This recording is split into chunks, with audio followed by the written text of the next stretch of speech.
Good morning students. Lockdown के चलते आप लोग अपने अपने घरों में हैं।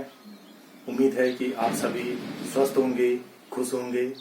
Today we will start a new topic, share and dividend. It is the part of commerce और ये जो चैप्टर है ये बहुत इजी है अगर आपको रूल पता है, rule and concept. Okay, so we will start.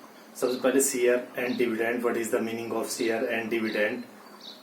Suppose कोई व्यक्ति है, उसको कोई कंपनी स्टार्ट करनी है, तो कंपनी स्टार्ट करने के लिए उसको बहुत ज्यादा अमाउंट की जरूरत होती है।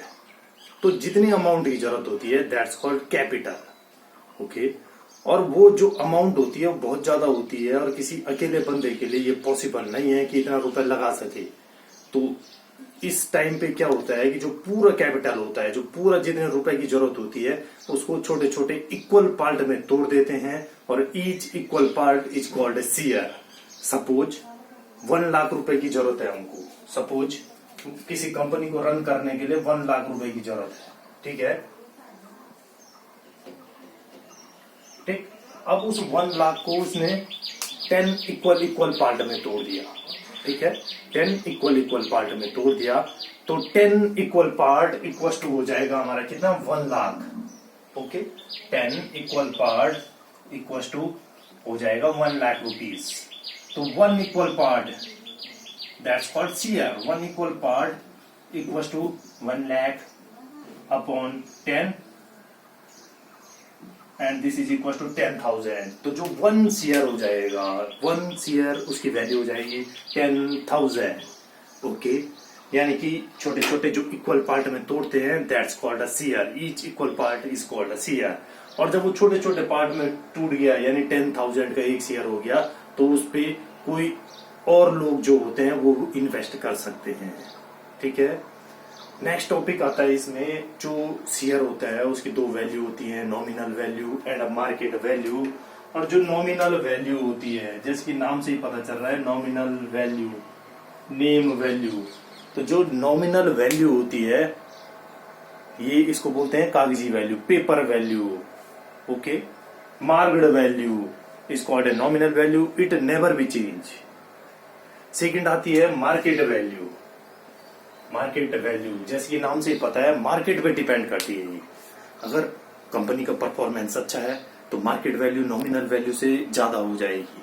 अगर कंपनी का परफॉर्मेंस ठीक ठाक है, एवरेज है, तो nominal value equal to market value हो जाएगा। लेकिन अगर कंपनी का परफॉर्मेंस डाउन हो रहा है तो मार्केट वैल्यू नॉमिनल वैल्यू से कम हो जाएगी। तो यहाँ पर 3 कंडीशन आती है। First condition, market value is greater than nominal value, first condition.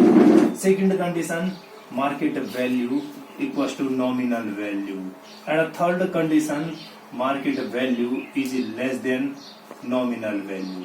ठीक है, ये 3 कंडीशन है। अब देखो, जब ये वाली कंडीशन होती है, जब मार्केट वैल्यू ज्यादा है नॉमिनल वैल्यू से, इन दैट कंडीशन ये गिवन होगा आपको एट प्रीमियम, यानी प्रीमियम पे बेचा गया हमारा, या फिर ये गिवन होगा आपका अब पर, ठीक है। एट प्रीमियम मतलब इतना ज्यादा में बेचा गया, प्रीमियम गिवन होगा वहां पे, एट प्रीमियम 2 रुपए ज्यादा में बेचा गया। अब पर 2 पर से 2 रुपए ज्यादा बेचा गया। तो ये डिपेंड करता है इस कॉन्सेप्ट पे। नेक्स्ट आता है यहाँ पर, जब मार्केट वैल्यू नॉमिनल वैल्यू है वहां पर गिवन होगा एट पर पे बेचा गया है। और ये वाली कंडीशन जब मार्केट वैल्यू नॉमिनल वैल्यू से कम है तो वहां पे 2 कंडीशन होंगी, या तो एट डिस्काउंट आपको गिवन होगा या फिर आपको गिवन होगा बिलो पर, ठीक है। ये 3 कंडीशन है, क्वेश्चन में आके आपको क्लियर हो जाएगा। तो शेयर वाला कॉन्सेप्ट तो क्लियर हो गया। Now next concept, dividend.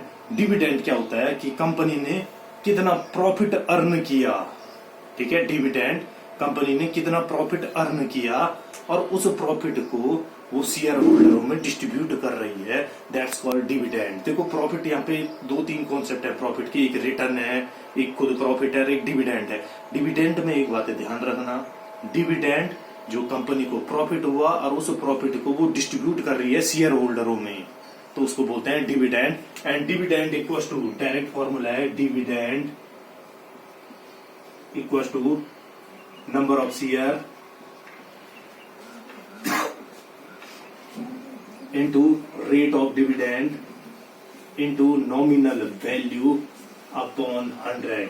एक बात ध्यान रहे, जो डिविडेंड है वो हमेशा नॉमिनल वैल्यू पे डिपेंड करेगा, क्योंकि देखो डिविडेंड क्या था कि कितना जो प्रॉफिट हुआ उसको शेयर होल्डरों को बांटना है।